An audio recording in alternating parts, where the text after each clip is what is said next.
So hi, I'm Jonathan Tew. I'm the Assistant Chief Executive of Birmingham City Council. So Jonathan, thank you very much for joining me for Inside West Mids.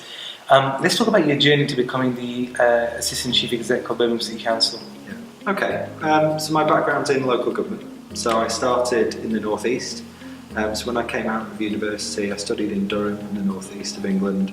I looked at two things. I nearly went into the civil service. So I considered a career working in London and going through what they describe as their fast stream, where you go around different departments. And at the time, you know, I was really affected by what was going on in the North East. You had some really kind of disadvantaged communities, the economy was struggling. I met my wife there, so it was a kind of personal agenda too. I thought it was a fascinating place, so I stayed up there and decided to opt for local government instead of civil service. And then I moved around a bit. I moved to the North West, I moved obviously to the West Midlands, testing myself in different councils, but I also spent 2 years for KPMG, working in consulting based at Snow Hill in the city. You know, and I thought it was a fascinating opportunity to see how a big firm works and you know, get inside one and think about their approach. But basically still working on public sector challenges, consulting all over the country and working on devolution issues for combined authorities and with government departments as well. So obviously then working in the city, getting close to the council, understanding public sector and voluntary sector and other networks in the city.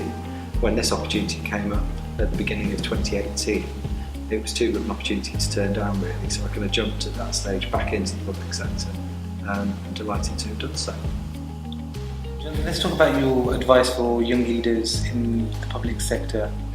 Okay, but my dad was a doctor. Yes. He was a GP, but he also did some psychiatry, and you know, he's a qualified psychiatrist, and he used to work on that.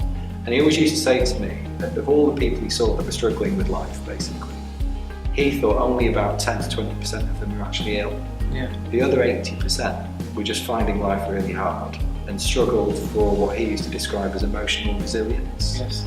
You know, can you just cope with stuff that comes at you, really? And life's tricky, isn't it? And his advice was, that's something you can work on. Yes. You can kind of think about it, you know, how resilient am I? Am I ready to take what's coming at me? And I think for young people in this economy, it's a tough place to be. You've got to be resilient.